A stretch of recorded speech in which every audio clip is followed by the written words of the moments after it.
வணக்கம். இந்திய அரசாங்கத்தின் அறிவியல் தொழில்நுட்பத்துறை, விக்யான் பிரசார் மற்றும் காரைக்குடி அழகப்பா பல்கலைக்கழகம் இணைந்து வழங்கும் அனுபவம் மூத்த குடிமக்களுக்கான சிறப்பு நிகழ்ச்சிகள். நிகழ்ச்சியின் கருத்தாக்கம் டாக்டர் ஆர். ஸ்ரீதர். ஆலோசனையாளர் மிஸ் கௌசல்யா. நிகழ்ச்சி ஒருங்கிணைப்பாளர் டாக்டர் பாரதி. நேயர்களே, பேராசிரியர் செந்தில்குமார் அவர்களின் வேளாண் துறையில் பெற்ற அனுபவங்களின் நிகழ்ச்சி தொடர்கிறது. கேட்டு பயன்பெறுங்கள். அது மாதிரி சுழற்சி முறை விவசாயம் அப்படின்னு சொல்றாங்க இல்ல சார். இப்போ நம்ம விவசாயிகள் நாங்க பார்க்கும்போது பாத்தீங்கன்னா, ஒரு நிலத்துல நெல் பயிர் வச்சாங்கன்னா 3 போகமோ 4 போகமோ அதே திரும்ப திரும்ப பயிர் வைக்கிறாங்க. அது கரெக்டான முறையா, இல்ல நம்ம மாத்தி வேற ஏதாவது பயிரிடணுமா? அதை பத்தி எங்களுக்கு சொல்லுங்க. இது மிக நல்ல கேள்விங்க மேடம். இப்போ பயிர் சுழற்சி முறைன்றது ஒரு விவசாயி ஒரு ஆண்டுக்கு ஒரு 3 மாதம் நெல் போடுறாரு. அடுத்தது பார்த்தீங்கன்னா சில விவசாயிகள் பார்த்தீங்கன்னா காவிரி டெல்டா போன்ற பகுதிகளெல்லாம் பார்த்தீங்கன்னா 3 போகமும் நெல்லே போடுறாங்க. ஸோ இப்போ இந்த 3 போகம் நெல் போடும்போது அந்த மண்ணுடைய அந்த நெல் வந்து ஒரு 5 சென்டிமீட்டர் அந்த இடத்துல அந்த தேவையான இடத்துல தான் வளரும். ஸோ இந்த தொடர்ச்சியாக அந்த ஒரு நெல்லை போடும்போது அந்த மண் வளம் குறையுது. ஸோ அது பார்த்தீங்கன்னா நெல்லில் தாக்கக்கூடிய பூச்சிகள் அது வந்து அந்த சாயில இருந்துகிட்டே இருக்கும். அந்த பூச்சிகளாகட்டும் நோய்களாகட்டும் அது அந்த கண்டினியூஸாக இருக்கும். ஆனால் மற்ற பிரச்சனைகள் பார்த்தீங்கன்னா அந்த களைகள், நெல்லை சார்ந்த களைகள், அதனுடைய சீட் பேங்க் அது வந்து அந்த இருந்துகிட்டே இருக்கும். ஸோ அதனால தான் நம்ம என்ன சொல்றோம், பயிர் சுழற்சிகள் பண்ணணும். ஒரு விவசாயி ஒரு வருஷம் நெல் போட்டாரா, அடுத்த உடனே நெல் அறுத்துட்டு ஒரு தானிய பயிர்கள், உளுந்தோ பாசிப்பருப்பு இது மாதிரி போடும்போது மண் வளமும் அதிகமாகும். ஸோ வந்து அதுக்கப்புறம் பார்த்தீங்கன்னா அந்த பூச்சி தாக்குதல், நோய் தாக்குதல் இதெல்லாம் வந்து நமக்கு குறையும். ஸோ அதனால வந்து இப்போ கண்டிப்பாக நம்ம விவசாயிகள்கிட்ட கேட்டுக்கொள்வது என்னன்னா, பயிர் சுழற்சியை நம்ம வந்து பின்பற்ற வேண்டும் என்று தாழ்மையாக கேட்டுக்கொள்கிறேன். நன்றி சார். இப்போ சுழற்சி முறையில பயிர் வைக்கிறது எதுக்கு, அதோட அவசியம் என்ன அப்படின்றத சொன்னீங்க சார். அதே மாதிரி இப்போ வந்து பாத்தீங்கன்னா நிறைய ஹைபிரிட் அப்படின்ற ஒரு கான்செப்ட் போயிட்டு இருக்கு. அது வந்து நம்ம உடல் நலத்துக்கு நல்லதா, விவசாயிகளுக்கு அது பயனுள்ளதா இருக்குமா அப்படின்றத பத்தி சொல்லுங்க சார். மேடம், இது ஒரு மிக சிக்கலான கொஸ்டின், இது கேள்வி. ஏன்னா ஒரு விவசாயியா நான் சொல்றதுக்கும் ஒரு உணவு பொருளை உட்கொள்றேன்னா ஒரு தனி மனிதனா சொல்றதுக்கும் நிறைய வித்தியாசம் இருக்கு. ஒரு விஞ்ஞானியா இப்ப ஹைபிரிட் எதுக்கு கொண்டு வந்தோம்னா, ஹைபிரிட் வந்து பாத்தீங்கன்னா விளைச்சல் அதிகமா இருக்கும், பூச்சி தாக்குதல் கம்மியா இருக்கும், நோய் தாக்குதல் கம்மியா இருக்கும். ஆனா சுவை பாத்தீங்கன்னா ரகங்களோட ஹைபிரிட்ல வந்து சுவை கம்மியா இருக்கும். ஸோ ஒரு கன்சியூமரா நான் பாயிண்ட் ஆஃப் வியூல பார்க்கும்போது எனக்கு வந்து வெரைட்டி இல்ல நாட்டு ரகங்கள்ல தான் நல்ல டேஸ்ட் இருக்கும்.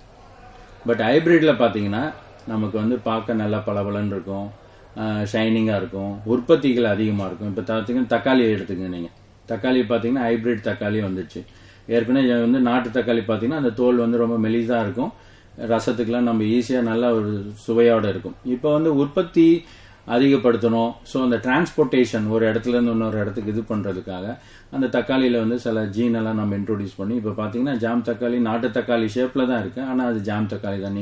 நீங்க வீட்டுல ரசம்லாம் வச்சு பார்க்கும்போது புழிஞ்சிருப்பீங்க.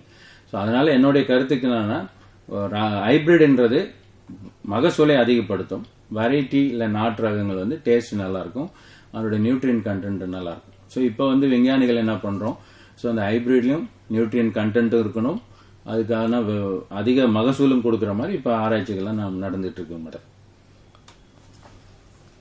சார், நீங்க குறிப்பா எதுல ஆராய்ச்சியில ஈடுபட்டிருக்கீங்க? நீங்க ஆராய்ச்சியில ஈடுபட்ட நெல் வகைகள் அதை பத்தி எங்களுக்கு இன்னும் கொஞ்சம் தெளிவா சொல்லுங்க சார். நான் மேடம் என்னுடைய முதுநிலை எம்எஸ்சி அக்ரிகல்ச்சர் படிக்கும்போது நாங்க வந்து தீசிஸ் சப்மிட் பண்ணோம். அதுல பாத்தீங்கன்னா நான் ஆடுதுறை ADT RH1 என்ற ரகத்துல, ஸோ மானாவாரியா அப்ப வந்து காவிரியில வந்து தண்ணி பிரச்சனை இருக்கும், 2000 அந்த மாதிரி காவிரியில தண்ணி. ஸோ அப்போ ஒரு விவசாயி நாட்டை ரெடி பண்ணிட்டு என்னைக்கு தண்ணி விடுவாங்கன்னு வெயிட் பண்றதுக்கு பதிலாக நாங்க என்ன நினைச்சோம்னா, ஒரு மானாவாரியா அப்படியே விவசாயி நிலத்தெல்லாம் உழுது வச்சிருவாரு. ஸோ அப்படியே நெல் ரகங்களை அப்படியே விதைக்கிறாரு. ஸோ அந்த மாதிரி ஒரு ஆராய்ச்சியில அதுல வந்து தழைச்சத்து வந்து LCC லீஃப் கலர் சார்ட் மூலயமா நம்ம வந்து எப்பெல்லாம் தழைச்சத்து தேவைப்படுதோ அந்த இலை வண்ண அட்டைன்னு சொல்லுவாங்க, அந்த அட்டையை பயன்படுத்தி அதை வந்து ஆராய்ச்சி பண்ணோம் மேடம். அதுக்கப்புறம் பாத்தீங்கன்னா இந்த நேரடி நெல் விதைப்புல களைகளுடைய இது அதிகமா இருக்கும். ஒரு பயிரோடைய மகசூல் எதனால குறையுதுன்னா களைகள்னாலதான் 45% குறையுது, பூச்சியினால 30% குறையுது. நோய்களால ஒரு 20% குறையுது, ஒரு 10% வந்து டிரான்ஸ்போர்டேஷன் ஸ்டோரேஜ்ல குறையுது. இப்ப இந்த களைகள் தான் வந்து ஒரு மிகப்பெரிய பயிருடைய மகசூலை குறைக்கும் காரணி. ஸோ என்னுடைய ஆராய்ச்சி பார்த்தீங்கன்னா நேரடி நெல் விதைப்புல களைகள் அதிகமாக இருக்கும். ஸோ அதனால வந்து 3 விதமான கெமிக்கலை நான் பயன்படுத்தினேன். பூட்டாக்ளோர், அல்மிக்ஸ், பிரிட்டிலாக்ளோர் போன்ற இதுல வந்து எல்சிசி இலைவழி வண்ண அட்டை மூலயமாகவும் வந்து அல்மிக்ஸ் அந்த கெமிக்கல் பிரிட்டிலாக்ளோர் இது பண்ணும்போது நமக்கு நல்ல மகசூல் கிடைக்குதுன்னு ஒரு ஆராய்ச்சியில என்னுடைய டிகிரி வாங்கின மேடம் எம்எஸ்சியில். அதுக்கப்புறம் பார்த்தீங்கன்னா இந்த பரமக்குடி நெல் ஆராய்ச்சி நிலையங்களில் நான் பணியாற்றும் போது குறைந்த ரக வறட்சி தாங்கி வளரக்கூடிய அது போக வந்து ஒரு 105 நாள் விளையக்கூடிய ரகங்களை வந்து கண்டுபிடிக்கிறதுல ஈடுபட்டிருந்தோம். அதில் பார்த்தீங்கன்னா அந்த அண்ணா R4 என்ற ரகம். ஸோ அதில் பார்த்தீங்கன்னா அந்த 2009 அந்த ரகம் வெளியிடப்பட்டது. அதில் என்னுடைய பேரும் இருக்கும். ஸோ அந்த ரகம் பார்த்தீங்கன்னா 105 நாளில் நமக்கு மானாவாரியில் விளையக்கூடியது.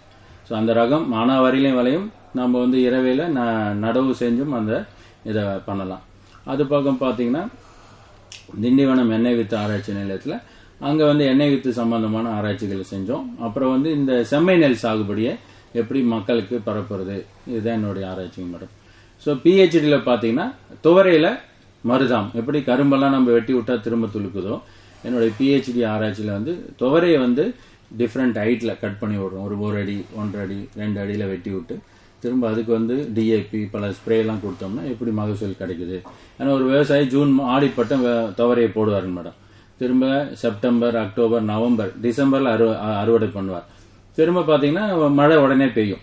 ஸோ அப்போ அந்த மழை பெய்ய காலத்தில் இவரால் நிலத்தை வந்து திரும்ப ரெடி பண்றதுக்கு வாய்ப்பு இல்லாமல் இருக்கும். ஸோ இப்போ இந்த துவரையை அறுத்துட்டு திரும்ப ஒரு உரத்தை போட்டாருன்னா இதுவே திரும்ப துளுத்து வந்துடும். ஸோ அப்போ அவருக்கு வந்து நிலம் தயாரிக்க வேண்டிய செலவில்லை, விதை செலவில்லை, விதைக்கும் செலவில்லை. ஸோ அதில் வந்து ஒரு நல்ல மகசூல் எடுக்கலாம் என்ற ஒரு ஆராய்ச்சியை பண்ணியிருக்காங்க. நன்றி சார். விவசாயத்தில் நீங்கள் பண்ண பல ஆராய்ச்சிகள் பற்றி சொன்னீங்க. எங்களுக்கு இப்போ இந்த இயற்கை அதை பற்றி எங்களுக்கு சொல்லுங்க சார். அதை தயாரிக்கிறதுக்கான முறைகள், நமக்கு முன்னாடி முன்னோர்கள் யூஸ் பண்ணது, இப்போ எல்லாருமே வந்து உரம் இயற்கையாக தயாரிக்கிறாங்களா இல்லை கடையில் வாங்கி தான் யூஸ் பண்ணுறாங்களா, அதை பற்றி எங்களுக்கு சொல்லுங்க சார். மேடம், இப்போ வந்து இயற்கை உரம் தயாரிக்கிறது வந்து ஒரு முன்னொரு காலத்தில் பார்த்தீங்கன்னா எங்கள் வீட்டிலே பார்த்தீங்கன்னா மாடு ஆடு நிறையா இருந்தது. இப்போ இருக்கிற காலகட்டத்தில் மாடு ஆடு வந்து வீட்டில் ரொம்ப கிராமப்புறங்களே ரொம்ப குறைஞ்சிருச்சு மேடம். பட் இருந்தாலும் நம்ம வந்து இப்போ பெரும் பிரச்சனையை பார்த்தீங்கன்னா இப்போ நீங்கள் ரீசெண்டாக பேப்பர்லலாம் படிச்சிருக்கலாம். டெல்லி, ஹரியானா, பஞ்சாப் போன்ற மாவட்டங்கள் எல்லாம் என்ன பண்ணுறாங்கன்னா நெல்லை அறுவடை செஞ்சுட்டு அந்த வைக்கோலை வந்து எரிச்சிடுறாங்க. ஸோ இதை எரிக்கும் போது என்ன ஆகுது, நமக்கு காற்று மாசுபடுது. டெல்லியில் வந்து மிகப்பெரிய புகை இதுவாகும். ஸோ இப்போ இதுக்கு வந்து நம்ம இந்திய வேளாண்மை ஆராய்ச்சி நிறுவனம், அதாவது Indian agriculture research institute IRA என்ற இதுல இருந்து ஒரு தொழில்நுட்பத்தை கொடுத்துருக்காங்க. இதில் என்னன்னா இங்க அறுவடை செய்யப்படும் நெல் தாள்களாகட்டும், வைக்கோல் ஆகட்டும், கோதுமை வைக்கல், இதை வந்து மக்க வச்சு நம்ம இயற்கையா விவசாயிகள் உரம் தயாரிச்சுக்கலாம். அது போக இது அங்க இருக்கிற இது. இப்ப நம்ம ஏரியால பாத்தீங்கன்னா நாமளும் இங்க நெல் போடுறோம். ஸோ வைக்கல் மாட்டுக்கு யூஸ் பண்றோம். சில விவசாயிகள் வந்து இப்ப எல்லாமே மிஷின்ல ஹார்வெஸ்ட் பண்றாங்க. இப்போ இந்த மிஷின்ல ஹார்வெஸ்ட் பண்ணும்போது அந்த வைக்கலை வந்து திரும்ப நம்ம பொடியா கட் பண்ணி நிலத்திலே போடுற அளவுக்கான தொழில்நுட்பம் இருக்கு. அதை நம்ம வந்து இப்ப நீங்க ஒரு பயிருக்கு நீங்க தழைச்சத்து, மணிச்சத்து, சாம்பல் சத்து போடுறீங்கன்னா அது வந்து நம்ம கிரெயின்லயும் போகும், மீதி வைக்கல்லையும் கிடைக்கும். இந்த வைக்கலை வந்து நம்ம திரும்ப நிலத்துக்கே போட்டிங்கன்னா அந்த சத்துக்கள் நமக்கு கிடைக்கும். இதுதான் நம்மாழ்வார் வந்து நுனி மனிதனுக்கும் நடு மாட்டுக்கும் அடி வந்து நிலத்துக்கும் சொல்லியிருப்பாங்க. ஸோ இப்போ நம்ம ஏரியாவில் பார்த்தீங்கன்னா கரும்புகள் நிறைய போடுறோம். இப்போ இந்த கரும்பு விவசாயி பெரும்பாலும் என்ன பண்ணுறாங்கன்னா இந்த சோகையை கரும்பு வெட்டினோடனே கொளுத்திடுறாங்க. இது மிகப்பெரிய தவறு. நாங்கள் பல கூட்டங்களிலும் பல வருடங்களாக இதை நாம் சொல்லிக் கொண்டிருக்கிறோம். இப்பொழுது சில கரும்பு நிறுவனங்கள் வந்து அந்த கரும்பு தோகையை பொடி செய்து அதை நிலத்தில் மக்க வைக்கிறதுக்கான தொழில்நுட்பங்களையும் அந்த கருவிகளையும் விவசாயிகளுக்கு மானியத்தில் கொடுக்குறாங்க. ஒரு கரும்பு விவசாயி 1 ஏக்கர் 3 ஏக்கர் போட்டிருக்காருன்னா அந்த கரும்பு தொகையை அவர் கொளுத்தாம இந்த மிஷினை போட்டு அது பவுடர் பண்ணிடும் மேடம். பல்வரைஸ் பண்ணி பவுடர் பண்ணிடும். அது நிலத்திலே அப்படியே விட்டிங்கன்னா அது மக்கிடும். இல்லை நான் அப்படி பண்ண மாட்டேன்னா அந்த தொகையெல்லாம் நம்ம கலெக்ட் பண்ணி ஒரு குழியை எடுத்து அந்த கரும்பு தொகையை போட்டு அதுக்கு வந்து சாணத்தெல்லாம் கரைச்சி அப்புறம் ப்ளூரோட்டஸ்னு ஒரு பூஞ்சானம் இருக்கு, அதை போட்டுலாம். அப்புறம் EM எஃபெக்டிவ் மைக்ரோ ஆர்கானிசம் இதெல்லாம் போட்டு ஒரு 3 மாசம் நம்ம மூடி வச்சோம்னா நல்ல நமக்கு எருவு கிடைக்கும் மேடம். இதே அவங்க விவசாயிகள் திரும்ப அவங்க நிலத்துக்கு பயன்படுத்தலாம். ஆனா இப்ப பெரும்பாலும் பாத்தீங்கன்னா ஈஸியா நமக்கு வேலை முடியணும், இது யாருக்கு இது இந்த தோகையெல்லாம் அல்றதுக்கு ஆள் கிடையாது. ஸோ அதனால ஈஸியா அவங்க கொளுத்திடுறாங்க. இது கொளுத்ததுனால என்ன ஆகுது, நமக்கு நிலத்தில் உள்ள நுண்ணுயிர்கள், நன்மை செய்யக்கூடிய நுண்ணுயிர்களும் அழியுது. அப்புறம் வந்து அது ஒரு கரும்பு ஒரு உயிர் தானே மேடம். இப்ப நமக்கு வந்து நெருப்பு பட்டு அந்த இடம்லாம் தீஞ்சுது, அதே மாதிரி அந்த கரும்புல உள்ள செல்ஸும் அழியுது. ஸோ இப்போ 100 ஒரு கணுவில் 10 கழி நமக்கு கிடைக்குன்னா கொளுத்துறதால 5 கரும்பு தான் வளரும். ஸோ இதனால தான் மருதாமில் நமக்கு மகசூல் குறையுது. எனவே விவசாயிகள் தயவு செய்து தன் கரும்பு தோட்டங்களில் அறுவடை செய்த பின்பு நிலத்தை கொளுத்தாமல் இந்த கரும்பு தொகையை திரும்ப நாம் மக்க வைத்து உரமாக தயாரித்து தம் நிலத்தில் இடலாம். நீங்க போடுகின்ற அனைத்து உரங்களும் கரும்பு தொகையிலும் இருக்கிறது. ஸோ அதை நம்ம மீண்டும் நிலத்துக்கு இடும்போது உங்க மண் வளமும் அதிகமாகும், நமக்கு வந்து கரும்புடைய மகசூலும் அதிகமாகும். நன்றி சார். அவங்களோட பொருள்ல இருந்தே, உற்பத்தி பொருள்ல இருந்தே மறுபடியும் உரமாகவும் தயாரிச்சுக்க முடியும் அப்படின்றத எங்களுக்கு தெளிவாக சொன்னீங்க. ரொம்ப நன்றி சார். அதுக்கப்புறம் பார்த்தீங்கன்னா இப்போ வந்து எல்லாமே வந்து இந்த தட்பவெப்பம் காலநிலை இதெல்லாமே மாறி மாறி வருது. எதிர்பார்க்காத நேரத்தில் மழை அதிகமாக வருது, மழை வரும்னு எதிர்பார்க்குற காலத்தில் பார்த்தீங்கன்னா வெயிலா இருக்கு. இது வந்து விவசாயத்தை நிறைய விவசாயிகளுக்கு சிரமப்படுறாங்க. இதனால இதை அவங்க எப்படி கையாளலாம், இதை கையாளுறதுக்கு ஏதாவது வழிமுறை நீங்க வந்து சயின்ஸ் துறையில இருந்து அவங்களுக்கு ஏதாவது ஹெல்ப் பண்றீங்களா, எப்படி சார் பண்றீங்க? மேடம், இந்த காலநிலை மாற்றம் வந்து இது உலகம் சார்ந்த பிரச்சனை. இப்போ வந்து நாம நிறைய வந்து மரங்களை காடுகளை அழிக்கிறதுனால வருது. அப்புறம் வந்து நம்ம இந்த குளோரோ கார்பன், ஏசி பயன்படுத்துறோம், வாகன புகை, இதனால வந்து இந்த காலநிலை மாற்றம் இருக்குது. ஸோ இதனால பாத்தீங்கன்னா நீங்க சொன்ன மாதிரி எப்ப மழை பெய்யும் நினைப்போம், அப்ப மழை பெய்யாது, மழை பெய்யாத காலங்களில் மழை வருது. ஸோ இதை வந்து இது பண்றதுக்கு தான் நம்ம வேளாண்மை வானிலை ஆராய்ச்சி மையம், அக்ரிகல்ச்சரல் மீட்ரோலஜி டிபார்ட்மெண்ட்னு ஒன்று உருவாக்கியிருக்காங்க. அது வந்து ரீஜனல் சென்டர் சென்னையில் இருக்கு. தமிழ்நாடு வேளாண்மை பல்கலைக்கழகமும் அக்ரோ கிளைமேட் ரிசர்ச் சென்டர் மூலயமா அவங்க வந்து ஒரு வாட்ஸ்அப் குரூப், அது போக வந்து விவசாயிகளுக்கு தன்னுடைய வானிலை அறிக்கை மூலயமா தெரிவிக்கிறாங்க மேடம்.